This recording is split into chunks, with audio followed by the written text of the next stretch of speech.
Hello guys, Shadow Saiba here, and today I'm doing a new thing, Shadow Saiba, on my review of an episode, one of my favorite shows, Amphibia. You may have noticed at the top of my YouTube channel, it have a watermark now. That is actually Amphibia. I'm really excited. I love the show. I tried to do a reaction last week. Didn't work out too well, so I decided to do episode reviews, guys. I'm so excited because this episode is jam-packed. There's so many things I want to talk about, guys. So let's start right now. And so really, guys, we start off the episode here with Ivy.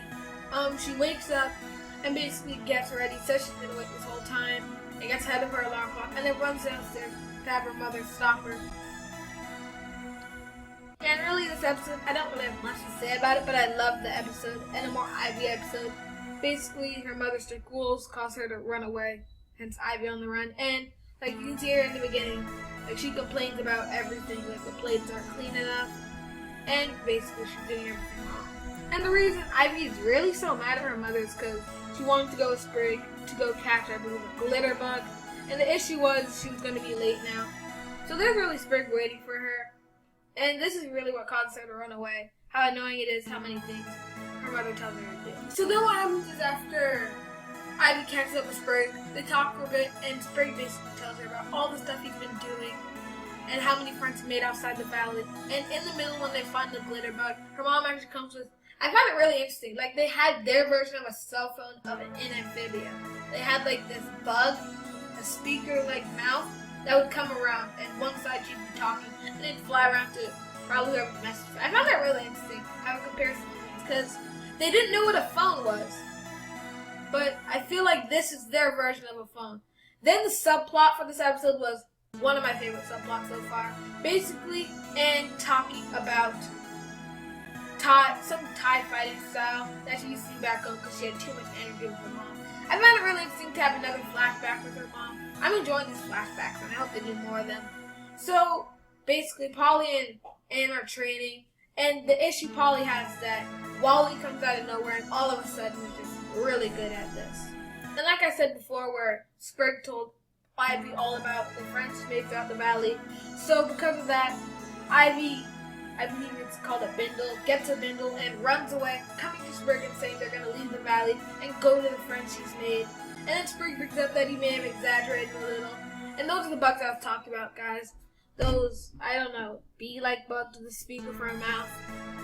And after this, her mom comes and Ivy basically says that no, she doesn't want to have to keep working in the tea shop. This actually caused them to have like a small competition fight thing. I found it really interesting because I believe this is the exact same location in the episode where Sprig fought Hot Pot to be the head of the farm. So I found it really interesting that they brought this back. So basically, Ivy fights her mom, and she sees that her mom really does know fighting and used to travel around. And I found it really funny how they did this thing where, you know, you're told to do a bunch of random jobs, and it turns out those are what you need to actually fight. So it's a 3-round thing, and Ivy only needs to win 1. And so she loses the first 2, and then in the last round, she has Ivy down and is about to win. And then she tells Ivy, basically do the stuff she did around the tea shop, which causes Ivy to actually get the win, leading to her talking to her mother about her adventures. But that actually led to something very interesting, where I wonder, where did she go if she left Wartwood? Because she said she used to travel a lot, and that's where she got a bunch of her frog china and her exotic tea. But I wonder, where did she travel outside the valley? That could come back later. Sorry about that, guys. Phone call. That wasn't for me. So then, guys, that episode was really nice and fun, but it led up to the episode everybody's been waiting for, After the Rain. Remember when Hop Hop, I don't know if you guys know this, but in the first season, in the episode Bazaar, Aang gives Hop Hop the music box and he says he's going to give it to Context, but actually buries it in the ground. In this episode, we'll learn why. I love this episode, guys. It leads to so many theories. But let's start off by saying that Aang gets a mailfly message from Marcy, so I guess that's how they get mail. Because even Paul and Mark said she never gets mail. So then what happens is, when Anne opens it, it's basically Marcy telling her that they're ready for the first temple, which is the next episode, and that she has a checklist of things she needs to gather before then. So as Anne reads off the list, they find out that they need food, weapons, armor. But based on the trailers, I didn't see them have any armor, so I doubt that it's going to be something. But then Anne brings up that they need the music box, leading Hop Pop to do this hilarious face. And then he remarks that tomorrow he'll have it from his contacts. But, spoiler alert, he doesn't. So late at night, Anne hears someone moving around because she cannot sleep. And she decides to go check on what's going on and sees Hop Pop. And sees him going outside, so she decides she's going to sneak up on him and scare him. But when she goes out there, she comes up behind Hop Pop, who talks about that when he digged up in the ground, the music box is actually missing, leading him to have to tell Anne about everything. But obviously, Anne's not happy. She feels like Hop Pop is trying to keep her here in Amphibia, because that's her only way home, and storms off going into the forest.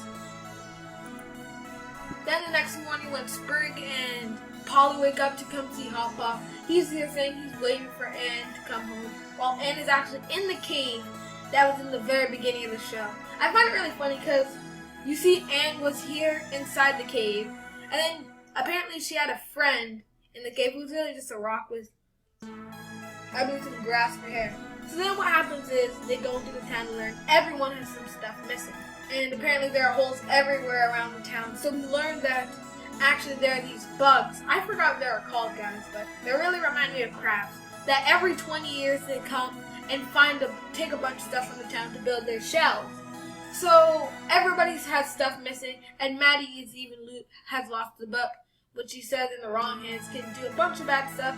I don't think we'll come back to that later, but we may. So then, while Sprig and Polly are going to go look for the music box since they need it, Hop Pop tries to go and find Anne.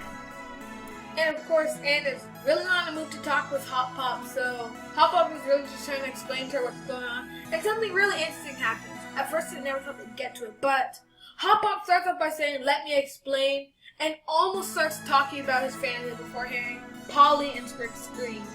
So as they try and go and recover the stuff while saving Polly and Sprig and getting the music box, Hop Pop says to Anne that she should trust him just enough time to get the kids, because Anne feels like Hop Pop is a liar right now. What is going on? Sorry guys, it's like my screen hiccuped a while ago. So anyway, Anne feels like he's a liar, but still ends up taking his hand just long enough to save everyone and get the music box back. But now that she has the music box, she decides to leave, and she wants to go find a new honest family.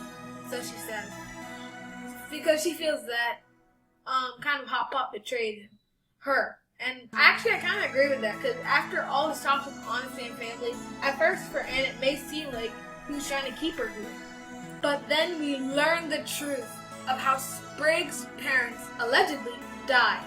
So we learn why Hop Pop is so protective of the music box, because apparently Sprig's mom and dad died when Hop Pop was adventuring around the valley, and the monstrous herons that we saw attack Grime and Sasha at Toad Tower came and apparently ate them, while Sprig and Polly survived. But I find it really interesting. Honestly, I feel like Sprig's mom may still be alive, based on the portrait that was in Sleepover $10 Sleepover. But the reason I feel that is because, remember, Hop Pop wasn't there, and Sprig and Polly were hiding. So maybe their father died, but I feel like there's still more about the mother that may be uncovered. Because nobody ever says a set thing. Like, there's never, "we saw the mother die." It was always, "I wasn't there," or "the picture was torn out." So I feel like she may still be alive, guys. So then the episode ends with Hop Pop telling Anne about the Calamity Box, and she realizes that he was just trying to protect them. And it's really a nice ending. But it makes you want to think, well, let's come back. Like, will we find out about Sprig's mom being alive? Is this a trying to fall off the trail? Or did they really die? So in the end, they all, after reading Hop Pop's book, that he says has been in his family for generations, they decide they're all going to go to the first temple and go with Marcy. I find it really interesting that that book's been in generations. At first, I thought Sprig's mom may have left it, but not really reconsidering a bunch of those things. But that's really the end of this episode, guys. I greatly enjoyed it. I love how they had the first episode, a really light episode, Ivy on the Run, which ends in a funny thing. Sorry guys, it's on again. So guys, now I'm really excited about the next episode. Sorry about the constant phone calls, guys. I'm just unlucky. So guys, next episode, the first episode, I should be doing it as a review on it. And that's going to be a long episode, which I'm really excited for. Most of the trailers on Season 2B have been about, a lot of it has been about that. And I'm really excited to leave Wartwood again. So guys, that's going to be the end of this episode. I hope you guys enjoyed. I can't wait for next week and have more.